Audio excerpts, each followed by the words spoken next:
तो ये है एनटीपीसी एग्जाम के पिछले साल का प्रश्न पत्र। देखते हैं किस प्रकार के प्रश्न आते हैं एनटीपीसी एग्जाम में। इनसे प्रश्नों से आपको एक ओवरव्यू हो जाएगा कि किस प्रकार के प्रश्न एनटीपीसी रेलवे एग्जाम में पूछे जाते हैं।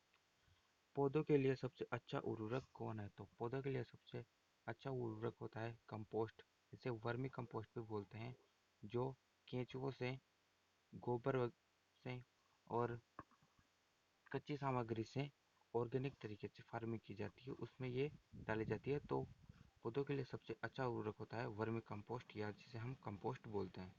पेट्रोलियम किस प्रकार की चट्टानों में पाया जाता है? तो ये पाया जाता है आज अवसादी चट्टानों में। चट्टान तीन प्रकार की होती है: आग्नेय चट्टान, अवसादी चट्टान और कायांतरित चट्टान। तो अवसादी चट्टानों में पेट्रोलियम पाया जाता है। गुब्बारों में उड़ाने के लिए काम में लाई जाने वाली गैस कौन सी है? तो गुब्बारों में काम में ली जाती है हीलियम गैस को। वैसे सबसे हल्की गैस है हाइड्रोजन, लेकिन हीलियम इसलिए ली जाती है क्योंकि ये एक अक्रिय गैस है और हाइड्रोजन ज्वलनशील गैस होती है। डीडीटी का उपयोग किस रूप में किया जाता है? तो डीडीटी का उपयोग कीटनाशी के रूप में किया जाता है। कि कीटनाशी मतलब पेस्टिसाइड। इथेनॉल के अत्यधिक सेवन से कौन सा अंग प्रभावित होता है? तो इथेनॉल एक प्रकार का एल्कोहल का है, और इसके अधिकतर सेवन से यकृत यानी कि लीवर खराब हो जाता है। सभी अम्लों में अनिवार्य रूप से पाया जाने वाला पदार्थ कौन सा है? तो अम्लों में हाइड्रोजन अनिवार्य रूप से पाया जाता है। अम्ल की परिभाषा आपको पता है? वे पदार्थ जो जल में घोलने पर एक हाइड्रोजन आयन देते हैं उन्हें अम्ल कहते हैं। तो हाइड्रोजन अनिवार्य रूप से अम्लों में पाया जाता है। आग लगने पर फैलने की सबसे कम संभावना किस वस्त्र से होती है? तो सूती वस्त्र में आग लगने से फैलने की सबसे कम संभावना होती है। लोहा का सबसे महत्वपूर्ण स्रोत कौन सा है? तो लोहा यानी कि आयरन जो हरी सब्जियों में पाया जाता है, जैसे पालक, मेथी वगैरह।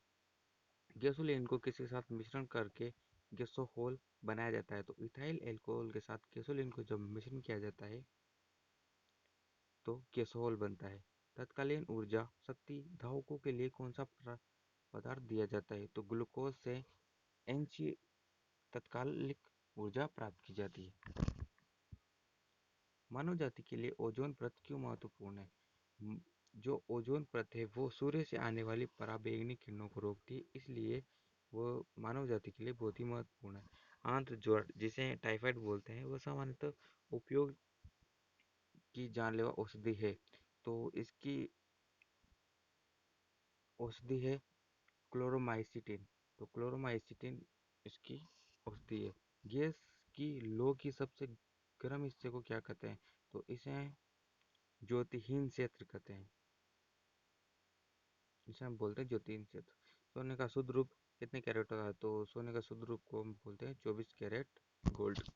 शनिवार जो कि पैराकायस के शरीर के ताप का नियंत्रण किसके द्वारा किया जाए? तो हाइपोथैलेमस जो मस्तिष्क का एक भाग है उसके द्वारा शरीर का ताप नियंत्रित किया जाता है। लाल अस्थि मज्जा में किसका निर्माण होता है? तो लाल अस्थि मज्जा में मतलब यहाँ पर थोड़ी टाइपिंग मिस्टेक है। अस्थि मज्जा में लाल रक्त कोशिकाओं का निर्माण होता है।